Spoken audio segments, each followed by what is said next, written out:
ಒಬ್ಬ ಕಳು ಮಾಡ್ತಿದ್ನಂತ. ಕಳು ಮಾಡವಿದ್ದ. ಅವ ಏನು ಮಾಡಿದ್ನಂದ್ರೆ ಒಂದು ಹಳ್ಳಿಗೆ ಹೋದ. ಹಳ್ಳ್ಯಾಗ ಹಿಂದೆ ಗೌಡ್ರು, ಮಾಲಿ ಪಾಟೀಲ್ರು, ಸಾವ್ಕಾರು, ಶಾನ್ಭೋಗ್ರು ಮನೆಗಳಿರ್ತಿದ್ದು ನೋಡಿ. ಹೆಂಗಿರ್ತಿದ್ದು ಅಂದ್ರೆ ದೊಡ್ಡ ಮನೆ ಇರ್ತಿತ್ತು, ಹಿಂದೊಂದು ಹಿತ್ತಲ ಬಾಗಿಲು ಇರ್ತಿದ್ದು. ನೀವೆಲ್ಲ ನೋಡಿರಲಿ, ಅನುಭವ ಐತಿಲ್ಲ ನಿಮಗೆ. ಅದೊಂದು 10-15 ಫೀಟ್ ಗಾಡಿ ಇರ್ತೈತಿ, ಅದಕ್ಕೊಂದು ಹಿತ್ತಲ ಬಾಗಿಲು ಇರ್ತೈತಿ. ಅದಕ್ಕೆ ಬರೀ ಅಗಳಿ ಹಾಕ್ತಿದ್ರು, ಕೀಲಿ ಹಾಕ್ತಿರ್ಲಿಲ್ಲ. ಅದ್ರ ಹಿಂದೆ ಬೈಲು ಇರ್ತಿತ್ತು, ದೊಡ್ಡಿ ಅಂತಿರ್ತಿರಲ್ಲ, ದೊಡ್ಡಿ. ಅವ ಕಳ್ಳ ನೋಡ್ದ, ಈ ಹೆಂಗಾದ್ರೂ ಮಾಡಿ ಈ ಸಾವ್ಕಾರನ ಮನೆಗೆ ಕಳು ಮಾಡಬೇಕು.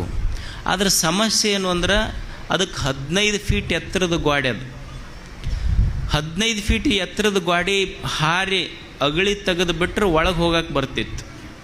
ಅವ ಹೆಂಗಾದ್ರೂ ಮಾಡಿ ಮನೆ ಕಳು ಮಾಡ್ಬೇಕಂತವ. ಆದ್ರೆ ಗಾಡಿ ಹಾರದ ಸಮಸ್ಯೆ ಇತ್ತಲ್ಲ, ವಿಚಾರ ಮಾಡ್ಕೋಂತ ಊರಾಗ ಅಡ್ಡಾಡ್ತಿದ್ದ.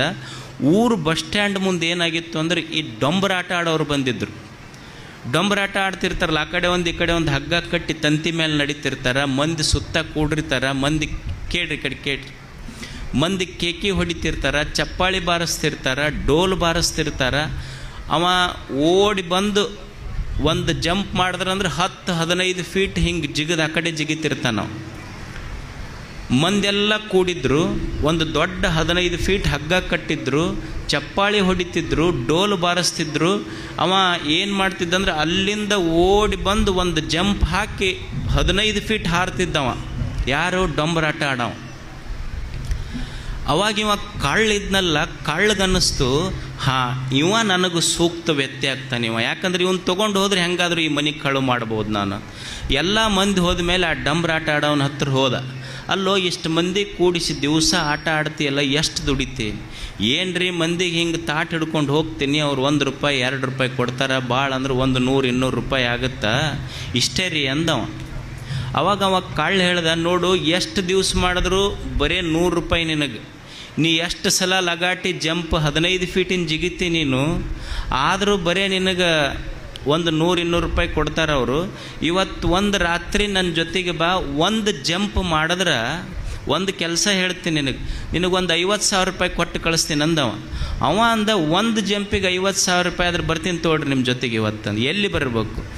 ಈಗ ರಾತ್ರಿ 12 ಗಂಟೆಗೆ ಹಣಮಂದಿಯವ್ರ ಗುಡಿ ಹತ್ರ ಬಾ, ನಾನು ನೀನು ಕೂಡಿ ಹೋಗೋಣ. ಒಂದು ಕೆಲಸ ಐತಿ ಹೇಳ್ತೀನಿ, ಮುಗಿಸು, 50,000 ಕೊಟ್ಟು ಕಳಿಸ್ತೀನಿ ನಿನಗೆ. ರಾತ್ರಿ 12 ಆಯಿತು. ಕಳ್ಳ 12ಕ್ಕೆ ಹಣಮಂತಿಯವ್ರ ಗುಡಿ ಹತ್ರ ಬಂದ. ಇವನು ಡೊಂಬರಾಟ ಆಡೋನು 12ಕ್ಕೆ ಅಲ್ಲಿಗೆ ಬಂದ. ಇಬ್ಬರು ಕೂಡಿ ಈ ಸಾವ್ಕಾರ ಮನೆ ಹತ್ರ ಬಂದರು. ಅವ ಕಳ್ಳ ಅವನಿಗೆ ತೋರಿಸ್ದ. ಕಳ್ಳ ಆ ಡೊಂಬರಾಟ ಆಡೋವನಿಗೆ ತೋರಿಸ್ದ. ಏನು ನಿನ್ನ ಕೆಲಸ ಏನಂದ್ರೆ, ಇಲ್ಲಿ ಕಾಣ್ತೈತೆಲ್ಲ ಇದು ವಾಡೆ, ಹಿಂದಿನ ಹಿತ್ತಲ ಬಾಗಲದ ಗಾಡಿ ಐತೆಲ್ಲ 15 ಫೀಟ್ ಐತಿ. ಇದನ್ನು ಓಡಿ ಬಂದು ಹಾರಿ ಜಿಗದಿ ಅಂದ್ರೆ ಅಗಳಿ ತೆಗೆದುಬಿಡು, ನೀ 50,000 ರೂಪಾಯಿ ತೊಗೊಂಡು ಹೋಗು ಅಂತ. ಅವಾಗ ಇವ ಅಂದ, ಡಂಬರಾಟ ಆಡೋ ಅಂದ, ಇದು ಎಷ್ಟರ ಕೆಲಸ, ಈಗ ಹಾರಿಬಿಡ್ತೀನಿ ತೋಡ್ರಿ, 15 ಫೀಟ್ ಏನು, ಇನ್ನೂ 2 ಫೀಟ್ ಹಾರ್ಬೋದು ನಾನು ಅಂತ. ಇಷ್ಟ ಕೆಲಸ ನಿನಗೆ, ಓಡಿ ಬಂದು ಹಾರಿಬಿಡು, ಹಾರಿ ತೆಗೆದು ಬಿಟ್ರೆ ನಿನಗೆ 50,000 ರೂಪಾಯಿ ತಗೋ. ಅವಾಗ ಅವ ಡಂಬರಾಟ ಆಡೋ ಅಂದ, ಈಗ ಒಂದು ಕೆಲಸ ಮಾಡಿರಿ, ನಮ್ಮ ಡೇರೆ ಐತಲ್ಲ ಅಲ್ಲಿ ಹೋಗಿ ಡೋಲ್ ತೊಗೊಂಬರ್ರಿ, ಒಂದು 100 ಮಂದಿ ಕೂಡಿಸ್ರಿ, ಹಾರ್ತೀನಿ ಅಂದವ. ಅವಾಗ ಇವ ಕಳ್ಳಂದ, ನಾವು ಬಂದಿದ್ದೆ ಅದಕ್ಕೆ ಅಲ್ಲ, ಕಳು ಮಾಡಕ್ಕೆ ಬಂದ್ರೆ ಮತ್ತೆ ಇಷ್ಟು ಮಂದಿನ ಕೂಡಿಸಿ ಕ್ಯಾಕೆ ಹಾಕಂತೀಯಲ್ಲ, ಡೋಲ್ ತೊಗೊಂಬ ಅಂತೀಯಲ್ಲ ನೀನು. ಅಲ್ಲ, ನಾ ಹಾರ್ತೀನಿ ಕರೆ, ಆದ್ರೆ ಮಂದಿ ಬಂದು ಕೂಡಿ ಡೋಲ್ ಹಾಕಲಿಲ್ಲ, ಚಪ್ಪಾಳಿ ಬಡಿಲಿಲ್ಲ, ಕೇಕಿ ಹಾಕಲಿಲ್ಲ ಅಂದ್ರೆ ನನಗೆ ಹಾರಕ್ಕೆ ಬರೋದಿಲ್ರಿ ಅಂದವ ಕಳ್ಳ ಡೊಂಬರಾಟ ಆಡವ. ಅಂದ್ರೆ ನಾ ಹಾರ್ಬೇಕಂದ್ರೆ ನೀವು ಕಳು ಮಾಡಕ್ಕೆ ಬಂದಿರೋ, ಎದಕ್ಕೆ ಬಂದಿರೋ ಪ್ರಶ್ನೆ ಇಲ್ಲ. ನಾ ಜಿಗಿಬೇಕಂದ್ರೆ ಮಂದಿ ಸಾತ್ಬೇಕು ನನಗಂತ. ಹಂಗೆ ಒಬ್ಬ ಸನ್ಯಾಸಿ ಜಿಗಿಬೇಕಾಗಿತ್ತು ಅಂದ್ರೆ ಭಕ್ತರು ಸಾತ್ಬೇಕು ಅಂದಾಗ ಜಿಗಿತಾರೆ ಅವ್ರು, ಇಲ್ಲಾಂದ್ರೆ ಜಿಗಕ್ಕೆ ಸಾಧ್ಯ ಇಲ್ಲ. ಅಂದರೆ ನಿಮ್ಮ ಸಹಾಯ, ನಿಮ್ಮ ಸಹಕಾರ, ನಿಮ್ಮ ಪ್ರೀತಿ, ನಿಮ್ಮ ಅಭಿಮಾನ ಒಂದು ಮಠವನ್ನು ದೊಡ್ಡದು ಮಾಡ್ತದೆ. ಒಬ್ಬ ಮಠದ ಸ್ವಾಮೀಜಿ, ಸನ್ಯಾಸಿ, ಅವ ಯಾವಾಗ ದೊಡ್ಡವಾಗ್ತಾನಂದ್ರೆ ಭಾಳ ದೊಡ್ಡ ಮಠದಲ್ಲಿ ಬಂಗಾರ, ಬೆಳ್ಳಿ, ಸಂಸ್ಥೆ, ಆಸ್ತಿ ಇದೆಲ್ಲ ಇದ್ದರೆ ಯಾವ ಸ್ವಾಮಿಗಳು ದೊಡ್ಡವರಾಗೋದಿಲ್ಲ. ಒಬ್ಬ ಸ್ವಾಮೀಜಿ ಯಾವಾಗ ದೊಡ್ಡವರಾಗ್ತಾರಂದ್ರೆ ಮಠದಿಂದಲ್ಲ, ಬಂಗಾರದಿಂದಲ್ಲ, ಆಸ್ತಿಯಿಂದಲ್ಲ. ಒಬ್ಬ ಸನ್ಯಾಸಿ, ಒಬ್ಬ ಸ್ವಾಮೀಜಿ ದೊಡ್ಡವನಾಗೋದು ಯಾವಾಗ ನಿಮ್ಮಂಥ ಭಕ್ತರು ನಿಮ್ಮ ಎದೆಯೊಳಗೆ ಅವನಿಗೆ ಒಂದಿಷ್ಟು ಜಾಗ ಕೊಡ್ತಿರಲ್ಲ, ಆ ಜಾಗದಿಂದ ಅವರು ದೊಡ್ಡವರಾಗ್ತಾರೆ ಅಷ್ಟೆ. ಅದಕ್ಕಾಗಿ ಇಲ್ಲಿ ಪೂಜ್ಯ ದೇವರನ್ನು ಗುರುಗಳು ಈ ಮಠಕ್ಕೆ ಕರ್ಕೊಂಡು ಬಂದಿದ್ದಾರೆ. ಇದೆಲ್ಲ ಒಳ್ಳೆ ಭಕ್ತಿಯ ನಾಡು. ಈ ನಿಮ್ಮ ನಾಡೆಲ್ಲ ಹೆಂಗದ ಅಂದ್ರೆ, ತಾಯಿ ತುಂಗಭದ್ರೆ ಹರಿದು ಈ ನಾಡಿನಲ್ಲಿ ಬರೀ ಭತ್ತ ಅಲ್ಲ, ಇದು ಭತ್ತ ಬೆಳಿಲಿಕ್ಕೆ ಎಷ್ಟು ಫೇಮಸ್ಸೋ ಈ ನಾಡಿನಲ್ಲಿ ಭತ್ತವೂ ಬೆಳೀತದೆ, ಭಕ್ತಿಯೂ ಬೆಳೀತದೆ, ಭಕ್ತಿಯನ್ನೂ ಬೆಳಿಬಹುದಿಲ್ಲ. ಇದು ಭತ್ತ ಬೆಳೆವ ನಾಡು, ಇದು ಭಕ್ತಿ ಬೆಳೆವ ನಾಡು. ಈ ನಾಡಿನಲ್ಲಿ ಇದೊಂದು ಅಭೂತಪೂರ್ವ ಸಮಾರಂಭ ಮಾಡಿದ್ದಾರೆ. ಅವರೆಲ್ಲ ಪೂಜ್ಯರ ಜೊತೆ, ಸಿದ್ದೇಶ್ವರ ದೇವರ ಜೊತೆ ಕೂಡಿ ಕೆಲಸ ಮಾಡಿ, ನಮ್ಮಿಂದ ಏನಾದರೂ ಆಗಬೇಕಾದ್ರೆ ಯಾವಾಗಲೂ ದೇವರ ಜೊತೆಗೆ ನಾವಿರ್ತೇವೆ. ನೀವು ಯಾವ ಸಮಯಕ್ಕಿದ್ದರೂ ನೀವು ಹೇಳಿ, ನಮ್ಮಿಂದ ಏನು ಬೇಕಾದರೂ, ಮಠ ಭಕ್ತರು ಬೆಳೆಯುವ ಯಾವುದಕ್ಕಾದರೂ ಸದಾ ನಿಮ್ಮ ಜೊತೆಗೆ ಗವಿಮಠವೂ ಇರ್ತದನ್ನುವ ಮಾತು ಹೇಳಿ ನಮ್ಮ ಮಾತುಗಳನ್ನು ಮುಗಿಸ್ತೇನೆ. ಈಗ ನೀವು ಬಾಳೆ ಬೆಳಿತೀರಿ, ಬಾಳೆ. ಈಗ ಬೇರೆ ಗಿಡಗಳಿರ್ತಾವೆ, ಆಲದ ಗಿಡ ಇರ್ತೈತಿ, ಆಲದ ಗಿಡದ ಬುಡಕ್ಕೆ ಯಾವುದೂ ಬೆಳೆಯಂಗಿಲ್ಲ.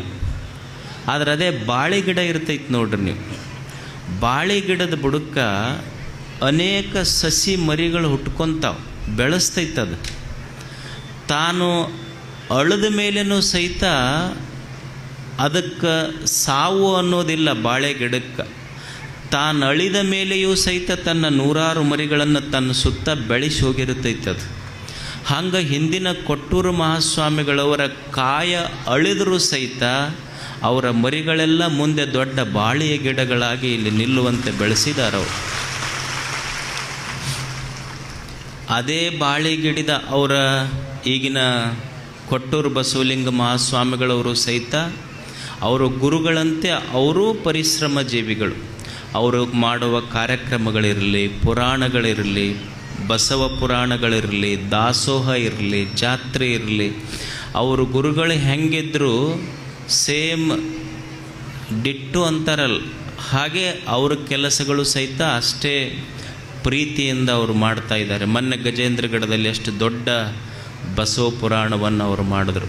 ಅವರು ಗುರುಗಳು ಹೆಂಗಿದ್ರು, ಅವರ ಕಾರ್ಯತತ್ಪರತೆ ಹೆಂಗಿತ್ತು, ಇವ್ರದ್ದು ಸಹಿತ ಅಷ್ಟೇ. ಈಗ ಹಿಟ್ಟಿನ ರೊಟ್ಟಿ, ಕಾಳಿನಂಗೆ ರೊಟ್ಟಿ, ಎಳಿಯಂಗೆ ಬಟ್ಟಿ, ಗುರುವಿನಂಗೆ ಶಿಷ್ಯರು. ಅವ್ರ ಗುರು ಹೆಂಗಿದ್ದ, ಶಿಷ್ಯರು ಸಹಿತ ಹಂಗಾದಾರ ಅವರು. ಅಂಥ ಕಾರ್ಯತತ್ಪರತೆಯುಳ್ಳ ಗುರುಗಳು, ಆ ಗುರು ಪರಂಪರೆ. ಮತ್ತು ನಿಮ್ಮ ಮಠಕ್ಕೊಂದು ಸಿದ್ದೇಶ್ವರ ದೇಶಿಕರನ್ನು ನಿಮ್ಮ ಮಠಕ್ಕೆ ಕೊಟ್ಟಾರ ನೋಡ್ರಿ. ಅವ್ರ ಹೆಸರ ಚಂದ ಐತಿ, ಸಿದ್ದೇಶ್ವರ. ಸಿದ್ಧ ಅಂದ್ರೆ ಎವರ್ ರೆಡಿ, ಅಂದ್ರೆ ಸಮಾಜದ ಕೆಲಸಕ್ಕೆ ಏನೇ ಬರಲಿ, ಭಕ್ತರ ಏಳಿಗೆಗಾಗಿ ಸದಾ ಯಾವನು ಟೊಂಕ ಕಟ್ಟಿ ನಿಲ್ತಾನಲ್ಲ, ಸದಾ ತಯಾರಾಗಿರೋವನಿಗೆ ಸಿದ್ದೇಶ್ವರ ಅಂತ ಕರೀತಾರೆ. ಅವರು ನಿಮ್ಮ ಸಿದ್ದೇಶ್ವರ ಗುರುಗಳವರು. ನಿಮ್ಮೆಲ್ಲ ಭಕ್ತರ ಏಳಿಗೆಗಾಗಿ ನಿಮ್ಮ ಸಲುವಾಗಿ ಇಲ್ಲಿ ಬಂದಾರವರು. ಮತ್ತು ಇವತ್ತೆಲ್ಲ ಭಾಳ ಮಂದಿ ಕೂಡ್ತೀರಿ, ಪಟ್ಟಾಧಿಕಾರ ಮಾಡ್ತೀರಿ, ಮತ್ತು ನಿಮ್ಮ ಮನೆಗೆ ಹೋಗ್ತೀರಿ. ಆದರೆ ಒಬ್ಬ ಸನ್ಯಾಸಿ, ನಾವು ಸುಮಾರು ಈ ಸನ್ಯಾಸ ಜೀವನದ 25 ವರ್ಷಗಳ ಈ ಕಾಲಘಟ್ಟದಲ್ಲಿ ನೋಡಿದಾಗ, ಇದು ಸನ್ಯಾಸದ ಜೀವನ ಅಂದ್ರೇನು ಹೂವಿನ ಹಾಸಿಗೆ ಅಲ್ಲ, ಇದೊಂದು ಮುಳ್ಳಿನ ಹಾಸಿಗೆ. ಇದು ನಿಮ್ಮ ಸಂಸಾರಿಕರ ಜೀವನದಲ್ಲಿ ಕಷ್ಟಗಳು ಬರ್ತಾವ, ಸನ್ಯಾಸಿಗಳ ಜೀವನದಲ್ಲಿ ಕಷ್ಟಗಳು ಬರ್ತಾವ. ತೊಗೊಂಬರ್ತಾರೆ ಮೆಲ್ಲಕ್ಕೆ, ಆಮೇಲೆ ಮೆಲ್ಲಕ್ಕೆ ರಾಜಕಾರಣ ತೊಗೊಂಬರ್ತಾರೆ, ತೊಗೊಂಡು ಬಂದು ಸ್ವಾಮಿನ ಮೆತ್ತಗೆ ಮಾಡಿಡ್ತಾರೆ ಪೂರ. ಅದಕ್ಕೆ ನೀವು, ನನ್ನ ಅನುಭವ ಹೇಳಕತ್ತೀನಿ, ನಾನು ಯಾರಿಗೆ ಬೋಧನೆ ಮಾಡಕತ್ತಿಲ್ಲ. ಒಂದೂರಿನ ಮಠ ಅದು ವೈಭವಯುತವಾಗಿ ಬೆಳಿಬೇಕಾಗಿದ್ರೆ ನೀವು ಊರದ್ದು ಏನಾರ ಮಾಡಿಕೊಡ್ರಿ, ಪ್ರಶ್ನೆ ಇಲ್ಲ.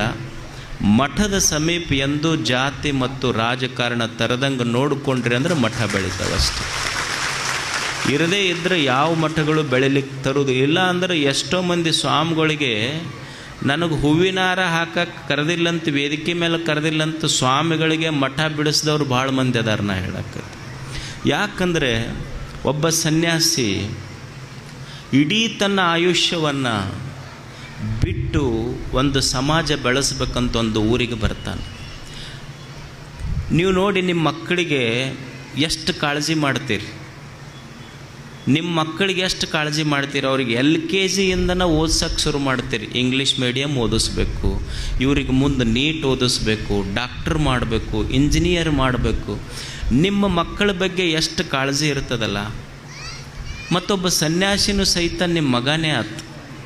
ಒಬ್ಬ ಸನ್ಯಾಸಿಯ ಸೌಭಾಗ್ಯ ಎಷ್ಟು ದೊಡ್ಡದು ಅಂದ್ರೆ, ನಾವೆಲ್ಲ ಮನೆಯಾಗಿದ್ದರೆ ಇವತ್ತು ನಮಗೇನು ಮಾಡ್ತಾರೆ, ನಾಳೆ ಗುರುಗಳ ಪಟ್ಟಾಧಿಕಾರ ಆಗ್ತದೆ. ಪಟ್ಟಾಧಿಕಾರದಾಗ ಏನು ಮಾಡ್ತಾರಂದ್ರೆ ವಿಧಿವಿಧಾನ ಹೇಳ್ತೇನೆ ನಿಮಗೇನು ತಿಳಿದೈತಿ. ಪಟ್ಟಾಧಿಕಾರ ಅಂದ್ರೆ ಸ್ವಾಮಿಗಳಿಗೆ ದೊಡ್ಡ ಸಿಂಹಾಸನದ ಮೇಲೆ ಕೂಡಿಸಿ ಪಲ್ಲಕ್ಕಿ ಉತ್ಸವ ಮಾಡ್ತಾರೆ ಊರಾಗ ಅಂತ ತಿಳ್ಕೊಂಡಿರಿ ನೀವು. ಹಂಗೆ ಇರೋದಿಲ್ಲ. ಅದು ಇರ್ತೈತಿ ಕಣ್ಣಿಗೆ ಕಾಣೋದು. ಆದ್ರೆ ಕಣ್ಣಿಗೆ ಕಾಣಲಾರ್ದು ಏನು ಇರ್ತೈತಿ ಅಂದ್ರೆ, ನಮ್ಮನ್ನೆಲ್ಲ ಒಳಗೆ ರೂಮ್ನಾಗ ಕರ್ಕೊಂಡು ಹೋಗ್ತಾರೆ. ಮೊದಲು ಒಂದು ಕೋಣೆಯೊಳಗೆ ಹಾಕ್ತಾರೆ. ಒಂದು ಕೋಣೆಯೊಳಗೆ ಹಾಕಿ ನಮ್ಮ ಗುರುಗಳನ್ನು ಮುಂದೆ ಕೂಡಿಸ್ತಾರೆ.